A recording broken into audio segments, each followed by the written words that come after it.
Hello students, चलिए start करते हैं। एक्सरसाइज 12.2 लीनियर प्रोग्रामिंग का क्वेश्चन नंबर 1 देखते हैं क्या है। ये एक्सरसाइज और मिसलेनियस एक्सरसाइज थोड़ी ज़्यादा इंपॉर्टेंट है। 12.1 में हमें थोड़ा सा बेसिक पता लगता है किस तरीके से हम एलपी के क्वेश्चन करते हैं लीनियर प्रोग्रामिंग के। यहाँ से थोड़े से हाई लेवल के क्वेश्चन स्टार्ट हो जाते हैं, तो बड़े ध्यान से करने हैं आपने ये क्वेश्चन, स्टेप वाइज समझना है। सबसे इजी वे में मैं समझाने की ट्राई करूंगा, और अगर समझ में आए और लगे कि आपको अदर चैनल से या फिर अदर टीचर से अच्छे से समझ में आए तो चैनल को सब्सक्राइब जरूर करके जाना है, ठीक है। एक टेबल के थ्रू बताऊंगा मैं अच्छे से इक्वेशन बनाना। देखो ध्यान से, क्वेश्चन क्या है। Reshma wishes to mix 2 types of food P and Q. Reshma ने क्या सोचा कि मुझे 2 टाइप के फूड मिक्स करने हैं, पी टाइप का और क्यू टाइप का, इन सच ए वे that the vitamin contents of the mixture contain at least 8 unit of vitamin A and 11 unit of vitamin B। ध्यान से वर्ड समझना, ये at least का मतलब क्या होता है, कम से कम वैल्यू, मतलब उससे ज्यादा हो सकती है, कम से कम तो इतनी होनी चाहिए। विटामिन ए कितना होना चाहिए, एटलीस्ट 8 यूनिट, और 11 यूनिट क्या होना चाहिए, विटामिन बी होना चाहिए। आगे क्या कहा है, फूड पी कॉस्ट ₹60 पर kilogram and food Q cost 80 पर किलोग्राम। जो पी फूड की कॉस्ट आती है वो 60 रुपीज पर किलोग्राम आती है, और क्यू फूड की कॉस्ट जो आती है वो 80 रुपीज पर किलोग्राम आती है। Food P contains 3 unit per kilogram of vitamin A and 5 unit of per kilogram of vitamin B. जो पी फूड था उसके अंदर क्या क्या है, 3 kilogram of vitamin A, 5 kilogram of vitamin B. While Q के अंदर क्या है, 4 unit of vitamin A and 2 unit of vitamin B. Determine the minimum cost of the mixture. Cost को मिनिमाइज करना है, मिनिमम कॉस्ट पूछी है तो कॉस्ट को क्या करना है, मिनिमाइज करना है। अब यहां पे सबसे पहले देखो हम क्या मानेंगे, लेट, ध्यान से देखना, थोड़ा सा स्मॉल लिखूंगा मैं क्योंकि बड़ा क्वेश्चन है। तो यहां पे क्या लिखेंगे हम, let x kilogram of food, let x kilogram of food P और y kilogram of food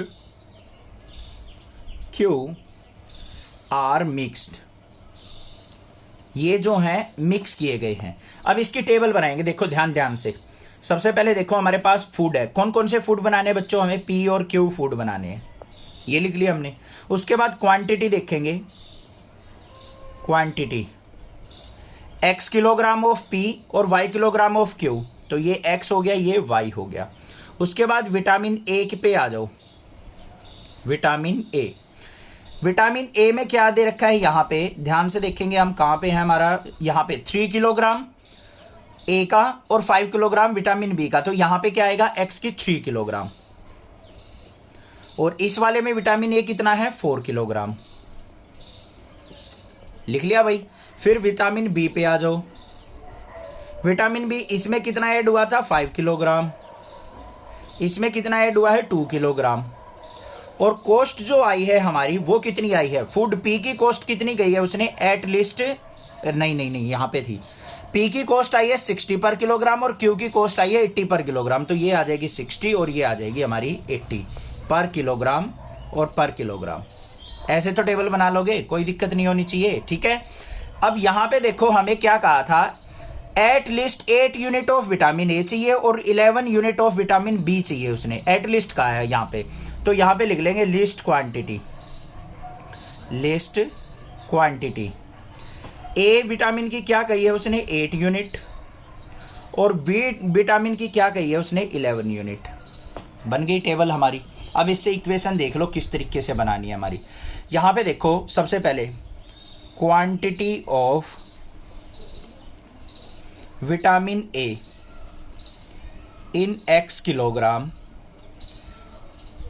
of P and y kilogram of Q, यही तो है ना, x kilogram of P, y kilogram of Q। तो क्या हो जाएगी, यहां पे देखो विटामिन ए 3 किलोग्राम, तो यहां पे क्या लिखेंगे, 3x, 3 की मल्टीप्लाई x के साथ, 4 की मल्टीप्लाई y के साथ, प्लस में 4y। और ये कितनी गई है उसने, एटलीस्ट कितनी होनी चाहिए बच्चों, ए विटामिन की एटलीस्ट 8 यूनिट, तो मतलब ग्रेटर देन इक्वल टू 8 ले लेंगे। अब विटामिन बी पे आ जाओ, तो क्या हो जाएगी यहाँ पे 5x प्लस में 2y, ये किससे आ जाएगी, greater than equal to 11 unit. ठीक है भाई। विटामिन ए की एटलिस्ट क्वांटिटी 8 बोली थी, विटामिन बी की एटलिस्ट क्वांटिटी 11 बोली थी। आ गई भाई। 5 किलोग्राम थी पी के अंदर, 2 किलोग्राम थी क्यू के अंदर, तो 5 + 2 ग्रेटर देन इक्वल टू 11 होना चाहिए। इसमें विटामिन ए की क्वांटिटी 3 किलोग्राम थी पी के अंदर, 4 किलोग्राम थी क्यू के अंदर, तो ये क्या होगी 3x + 4y greater than equal to 8 बन गई हमारे पास। ये जो बनी है ये हमारे पास क्या आ गए, कंस्टेंट आ गए, और साथ में x, y क्या होगा ग्रेटर देन इक्वल टू 0, ये तो फिक्स है। उसके बाद हमें मैक्सिमाइज मिनिमाइज मिनिमम कॉस्ट देखनी है, तो कॉस्ट क्या हो जाएगी, कॉस्ट z इक्वल टू, उसने क्या कहा था 60 रुपए पर किलोग्राम कॉस्ट, किसकी कहा था उसने 60 रुपए पर किलोग्राम कॉस्ट x क्वांटिटी की, तो 60x और प्लस में 80y। इसको हमें क्या करना है, मिनिमाइज करना है। क्या करना है, इसको मिनिमाइज करना है। यहां तक क्लियर हो गया होगा, कोई दिक्कत नहीं होनी चाहिए। अब हमें क्या करना है, यहां पे दो इक्वेशन दे रखी है, इनको इक्वालिटी में लेते हैं। 3x + 4y इक्वल टू 8 और 5x + 2y इक्वल टू 11। अब इनकी हमें क्या चाहिएगी, टेबल चाहिएगी, क्योंकि तभी हम ग्राफ प्लॉट कर सकते हैं इनका x और y। ठीक है, x की वैल्यू यहां पे मैं अगर 0 पुट करता हूं तो y की वैल्यू 2 आ रही है या नहीं आ रही है, x को 0 पुट कर दो, 4 2 = 8 आ गया। y को अगर मैं 0 पुट करता हूं तो x की वैल्यू क्या आ गई बच्चों, 8/3 आ गई। y को 0 पुट करने के बाद क्या आ गई मेरे पास से, क्या वैल्यू आई बच्चों, x की वैल्यू 8/3। सिमिलरली यहां पे आ जाओ, इसके अंदर देख लेते हैं हम x और y। x को अगर मैं 0 पुट करता हूं तो y की वैल्यू क्या आ जाएगी, 11/2। अगर मैं y को 0 पुट करता हूं तो x की वैल्यू क्या आ जाएगी, 11/5। अब इन पॉइंट्स को ले लो भाई, जो हमारे पास आए हैं 3x + 4y इक्वल टू 8 के पॉइंट्स क्या क्या आए हैं, एक तो 0,2 और दूसरा क्या है 8/3, 0। इसको हम फ्रैक्शन को डेसिमल में ले लेते हैं, 0,2 और ये क्या आ गया यहाँ पे 3 2 = 6, 20, 3 6 = 18, 2.6, 0 नियर अबाउट यही आएगा 2.6, 0। ठीक है, आगे देख लेते हैं भाई, इस वाले पे आ जाओ। 5x + 2y equal to 11। भाई बहुत ज्यादा दिमाग खर्च करने वाले क्वेश्चन है, ये मत सोचना एक बार में समझ में आ जाएंगे, कहीं ना कहीं कुछ रह जाए तो एक बार दोबारा वीडियो देखिए, और कोई प्रॉब्लम आए स्क्रीनशॉट शेयर करके अंडरलाइन करके व्हाट्सअप कीजिए, मैं आपको रिप्लाई कर दूंगा जैसे ही टाइम मिलेगा। इसके पॉइंट क्या आ गए हमारे पास, 0, 11/2 को क्या लिख देंगे 5.5, और यहाँ पे क्या आ जाएगा 11/5 है तो 5 2 = 10 और 2.2, 0।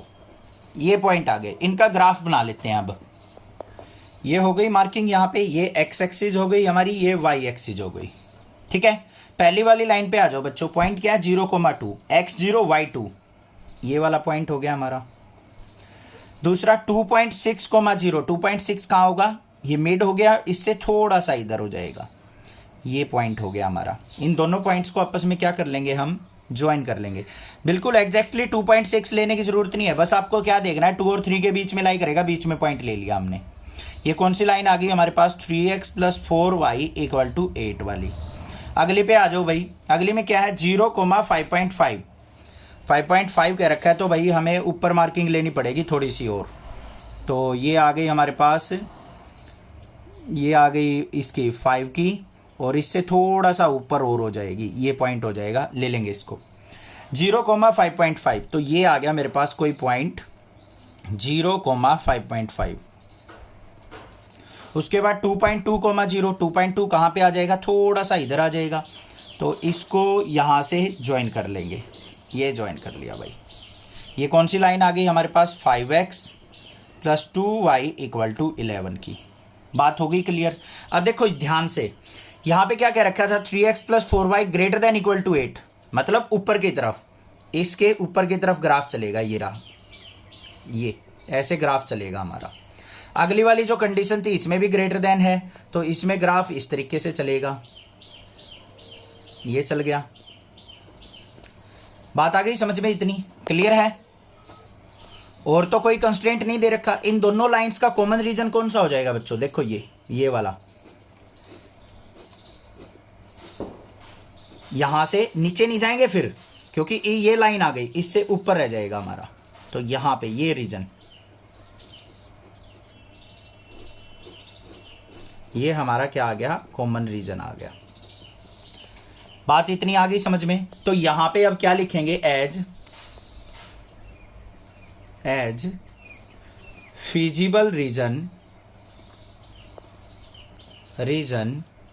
इज अनबाउंडेड, क्योंकि इनफाइनाइट की तरफ जा रहा है, अनबाउंडेड रीजन हो गया हमारे पास। और जो हमारे पॉइंट हो जाएंगे, किस किस पे हमें वैल्यू देखनी है वो ध्यान से देखो।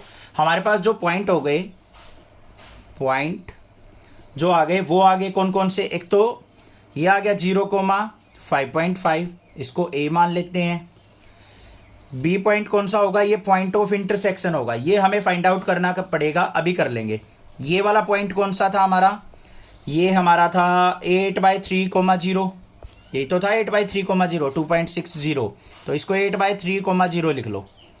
और ये सी पॉइंट जो होगा ये हमें फाइंड आउट करना पड़ेगा, क्योंकि ये इस लाइन और इस लाइन का इंटरसेक्शन पॉइंट है। तो दोनों को आपस में सोल्व आउट करके, तो देखो क्या हो गया, 3x + 4y = 8, इसको 2 से मल्टीप्लाई कर लो, 10x + 4y = 11 2 जा 22। ये माइनस हो गया, माइनस माइनस कट गया, 10x में से x ये गया तो माइनस का 7x = 22 में से 8 गया तो हमारा कितना आ गया यहाँ पे 14, माइनस का माइनस से माइनस कट गया, 7 2 जा 14, x = क्या आ गया 2 आ गया। x की वैल्यू 2 पुट करेंगे तो y की वैल्यू क्या आ जाएगी, देखो 3 × 2 + 4y = 8, तो 4y = क्या आ जाएगा 8 - 6, 3 2 जा 6 इस तरफ जाएगा, तो y = क्या आ गया 2/4, मतलब 1/2। ठीक है, तो ये क्या आ गया हमारा पॉइंट 2, 1/2 आ गए भाई। अब हमें क्या करना है, जो फंक्शन था हमारा z = 60x + 80y, इसको हमें मिनिमाइज करना है। तो इन तीनों पॉइंट पे वैल्यू देख लेते हैं हम। एट ए पे क्या आएगी हमारी वैल्यू, z = 60 × 0 प्लस में 80 × 5.5। ठीक है, सिंप्लीफाई कर लो इसको, ये 0 हो गया, 80 की 5 से मल्टीप्लाई 400 और 40 क्या हो गया 440। एट बी पॉइंट पे देख लो हमारा z = क्या आएगा 60 × 8/3 प्लस में 80 × 0, 320 पे 2 8 जा 16, 160 आ गया। फिर एट सी देख लेते हैं, हमारा z = क्या आएगा 60 × 2 प्लस में 80 × 1/2, 2 से इसको कट किया 40, 62 जा 120 और 40 कितना आ गया 160 आ गया। ठीक है भाई, तो मिनिमम वैल्यू जो आई है हमारी क्या आई है, वो 160 आई है। तो यहां पे क्या लिख देंगे, मिनिमम कॉस्ट इज 160। बस ये आंसर हो गया हमारा। समझ में आ गया किस तरीके से करना था भाई, थोड़ा सा दिमाग लगाना पड़ेगा, थोड़े से डिफिकल्ट क्वेश्चन है, बस थोड़ी सी मेहनत करनी पड़ेगी कंडीशंस पे। अभी तो ये तो स्टेटमेंट बहुत छोटी सी है, आगे क्वेश्चन देखोगे ना बहुत बड़ी बड़ी स्टेटमेंट दे रखी है एनसीईआरटी वालों ने। बच्चे तो मोस्टली तो कंफ्यूज वहीं पे हो जाते हैं, ये यार ये स्टेटमेंट कैसी है। ठीक है, घबराना नहीं है, आराम से करते रहो, क्वेश्चन समझ में आ जाएंगे। 2-4 क्वेश्चन प्रैक्टिस करोगे क्लियर हो जाएगी चीजें, किस तरीके से कंडीशन बनानी है, कैसे हमें कॉस्ट को मैक्सिमाइज मिनिमाइज करना है, और किस तरीके से हम यहाँ पे ग्राफ प्लॉट करेंगे। चैनल को सब्सक्राइब करना, आने वाली वीडियोस की नोटिफिकेशन आपको मिलती रहेगी, और चैनल को जरूर शेयर करना। Thank you students for watching next classes video.